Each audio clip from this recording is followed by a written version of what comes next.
God's sakes. Good luck, it's your turn.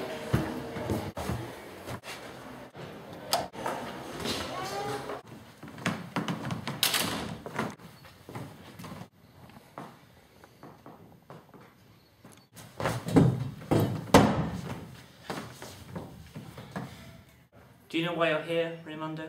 Because I'm so great. Because you're absolutely useless. Look, let me show you.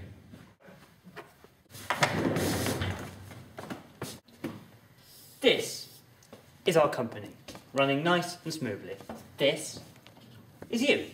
You are insignificant, just a little annoyance. Get rid of you, and the company begins to move smoothly again.